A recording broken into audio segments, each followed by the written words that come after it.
నేనే తీసుకొచ్చా. కర్నూలు జిల్లా ఆదోని డివిజన్ పరిధిలోని పెద్దతుంబలం గ్రామంలో ఎన్నాళ్లుగానో కొనసాగుతున్న తాగునీటి సమస్య పరిష్కారానికి కూటమి నాయకులు సొంత నిధులతో అభివృద్ధి పనులు చేపట్టారు. తాగునీటి ట్యాంకుల శుభ్రపరచడం, పగిలిన పైప్లైన్ల మరమ్మతులు, కొత్త విద్యుత్ వైరింగ్ ఏర్పాటు, సంపు పరిసరాల పరిశుభ్రత పనులు పూర్తి చేశారు.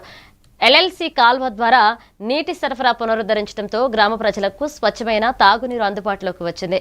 గ్రామాభివృద్ధికి నిరంతరం కృషి చేస్తామని కూటమి నాయకులు తెలిపారు.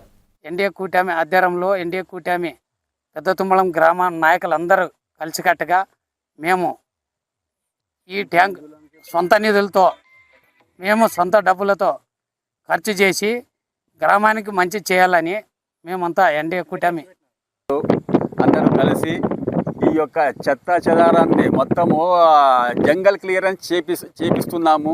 ఈ జంగల్ క్లియరెన్స్ దాదాపు 2-3 సంవత్సరాల నుంచి అలాగే ఉంది. ఎవరు దీన్ని పట్టించుకున్న నాతుడే లేడు. ఈ జంగల్ అట్లే ఉండడం బట్టి ఆ నీళ్ళు కెనాల్ నుంచి వచ్చినట్టు నీళ్ళు ఆ బాయిల దగ్గర నిలబడి చెరుగున ఇప్పుడు కాలు వచ్చింది, చెరుగుని నింపేస్తాము. ప్రజలకి ఎటువంటి సౌకర్యం లేకుండా నీళ్ళు ఖచ్చితంగా ఇచ్చేస్తాం. మేము ఇంతకుముందు నీళ్ళు ఉండలేదు, ఇప్పుడు కాలు వచ్చింది, పంపింగ్ చేసిన ఈసారి పంపింగ్ చేసినాము.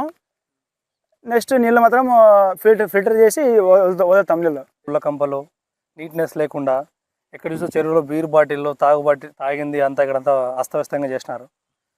ఇదంతా కొంచెం పట్టించుకోవాలా. సో అందుకోసమే మేమంతా ఇక్కడ పొద్దున్నుంచి చాలా ముళ్ళకంపలన్నీ తీసేసినారు.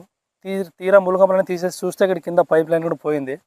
ఈ గట్టు మొత్తం అంతా అరిగిపోయే అవకాశం ఉంటుంది. సో ఈ పని కూడా తొందరలోనే చేపిస్తాము.